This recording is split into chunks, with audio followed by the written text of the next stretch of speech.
আজকে আপনাদের সাথে একটা অপ্রীতিকর ঘটনা শেয়ার করি। আপনারা যারা আমার ভিডিও রেগুলার দেখেন তারা জানেন আমাদের পুরাতন বাসায় আমার কিছু গোলাপ গাছ আছে। গাছগুলো আসলে এত বড়, আমরা নতুন বাসায় আসার সময় এগুলোকে তুলে আনতে পারিনি। যদি আমার তুলে আনা সম্ভব হতো আমি অবশ্যই তুলে আনতাম।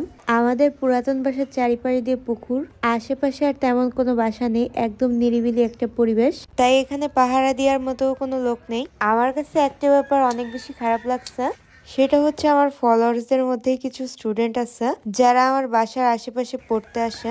ওরা এই নিরিবিলি পরিবেশের সুযোগ নিয়ে আমার কাছে সেদিন সব ফুল ছিঁড়ে নিয়ে গেছে, প্লাস ফুল ছিঁড়ে ফুল গাছের অবস্থাও অনেক খারাপ করে দিয়ে গেছে।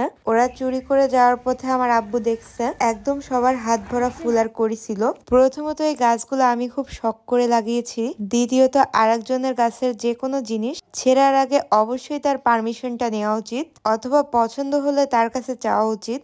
কিন্তু একদম কোনো প্রকার কথাবার্তা ছাড়াই আরেকজনের কাছ থেকে ফুল ছিঁড়া এক প্রকার চুরি ডাকাতি আমি মনে করি। আমার এই ভিডিওটা বানানোর উদ্দেশ্য শুধু তাদের জন্যই। আমি জানি তারা রেগুলার আমার ভিডিও দেখে, কিন্তু এমন চোর ফলোয়ার্স আমার দরকার নেই। যেহেতু ওরা ফুলগুলো ছিঁড়ে ফেলছিল এই কারণে আমার বাসার মানুষ দেখেও কিছু বলেনি, কিন্তু ওদের চেহারা চিনে রাখছে। নেক্সট যদি কখনো চুরি করতে আসে আর আমার হাতে পড়ে, আমি একদম ভিডিও করে আপনাদের দেখাবো তাদের। যে কোনো প্রকার গাছপালা, ফুল ফল, এগুলো মানুষের ইমোশন। একটা মানুষ শখ করে এগুলো লাগায়। আপনারা যেহেতু আমার গার্ডেনিং এর কেয়ার অনেক বেশি পছন্দ করেন, এই কারণে এই গাছপালার ভিডিওগুলো আমি আপনাদের সাথে শেয়ার করি। তাছাড়া এই ফুল ফল গাছপালা এগুলো আমার একটা মানসিক শান্তি। কেউ যদি আমাদের বাসায় আসে, গাছে যদি অনেক ফুল থাকে, সেইখান থেকে কিছু ফুল ছিঁড়লে যদি গাছের ক্ষতি না হয়, আমি অবশ্যই চাইলেই খুশি খুশি তাদের দিই। এই গোলাপ গাছের ডালও অনেকেই চেয়ে নিয়ে যায় আমার থেকে, কিন্তু কোনো কথাবার্তা ছাড়াই যখন গাছের উপর একটা ডাকাতি চলে, আমার অনেক বেশি খারাপ আর কষ্ট লাগে। তাই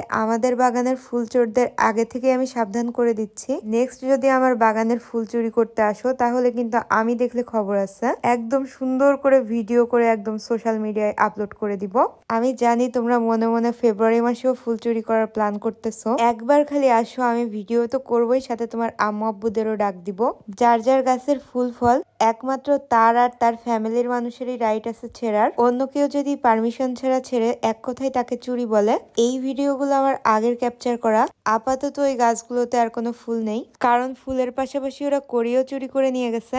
আমার বাসার ফুল ফল গাছ এগুলো সব আমার পার্সোনাল প্রপার্টি, এটা কোনো পাবলিক প্রপার্টি না যে ইচ্ছা মতো কেউ ছিঁড়ে নিয়ে যাবে। নেক্সট যদি কেউ ছিঁড়তে আসে, তাকে কি পানিশমেন্ট দেওয়া যায় আপনারাই বলুন।